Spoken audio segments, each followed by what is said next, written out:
Dear Diary, I sure am glad to have that last semester behind me. It really was one hell of a ride. I'm so lucky to get an internship in Judge Oldman's chambers. He's been a judge for so long, I just hope I can impress him. I'm really excited to get started. Sometimes I feel like I've been studying all year and I still don't hardly know anything.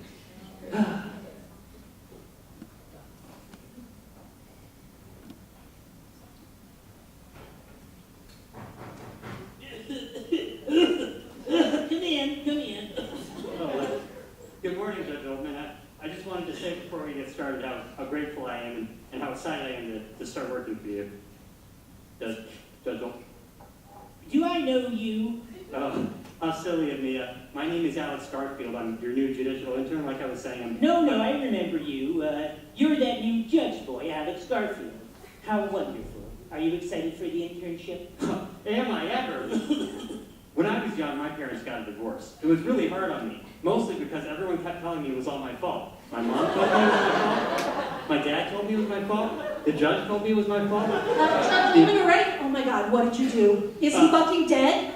No, he's just asleep. You see, he's got to be asleep, right? I mean. No, I'm just fucking with you. Good old Judge Oldman. He could fall asleep in the middle of a race war in a thunderstorm. Anyways, wake him up. You know, we've got, like, justice to serve or whatever. Okay. Judge Oldman, they're ready for you. Judge Oldman? Judge Oldman? Judge? Oh my God. This can't be happening. If he's dead, I'll never get another job this summer. And if I never get another job this summer, they'll never let me on law review.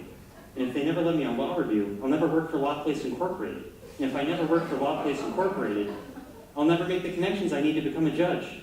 And that can't happen, or the world is doomed.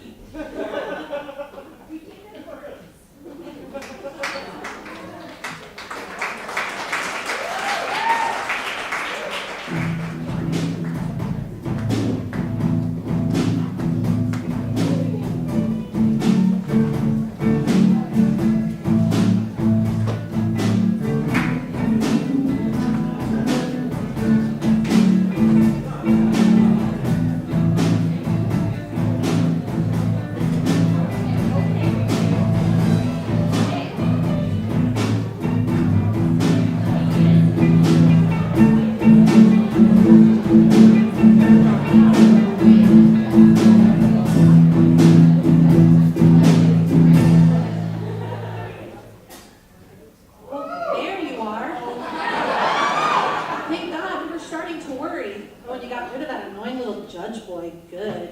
He looked like a whiny little bitch. I say we frame him and see if it's not too late to get a new one. Actually, I thought he was quite nice, and could you remind me of what's on the schedule today and what I was going to say? And he smelled bad. Anyways, yeah, today's the big one, you know, the Scarsarelli divorce case. I'm sure I don't have to remind you that they've been vicious from the start, but I will anyway. They've been vicious from the start. Today's the custody hearing for their extremely sensitive and awkward-looking teen. That reminds me of a case from when I was a boy. That reminds you of Dred Scott? You've been really weird since your last nap. Anyways, here we go, I guess.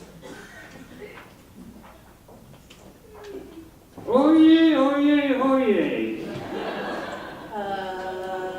Okay. All rise before the Honorable Judge Oldman. You may be seated. The matter before the court today is the case of Scarsarelli v. Scarsarelli. So, what are we thinking? Your Honor, may it please the court? It may. Your Honor, we're here today to answer a simple question. Does a child who caused his parents' divorce need to be considered in a custody determination? Does a minor who is entirely to blame for his parents' separation need to be considered when determining his custody? Does it serve anyone to think of a child who single-handedly ruined his parents' marriage? Need to be considered in this determination? I'm here to say, yes, Your Honor. Yes, he should. He should be considered, but only as a burden to be avoided at all costs. Okay. I agree, Your Honor. I too get emotional about this particular issue. I'm sure you remember of the case of Garfield versus Garfield. The child in that case was so unbelievably in Actually, love. I'm quite familiar with that case. I'm more interested in what attorney number 2 has to say. Actually, Your Honor, you will be entirely surprised to learn that I completely agree. This case falls clearly within the bounds of the Garfield case, in which an evil and repugnant little boy pestered his parents so much that they had to get a divorce. Under these set of facts, I believe it is in everyone's best interest to consider this child a burden that must be avoided at all costs, and so we must entice the other parent with whatever offer we can give in order to have them shoulder that burden. Either that or we could euthanize it.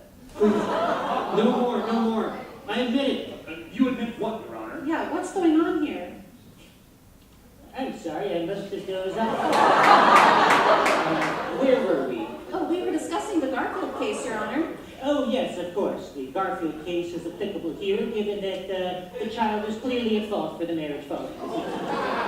I'm not normally one to follow radical new approaches to law, but in this case, perhaps we should emancipate the child in order to avoid the matter entirely, given that no parent could possibly love a child who single-handedly destroyed such a stable and loving family. Is everything all right, Your Honor? Oh, I'm fine. It's just my reading day.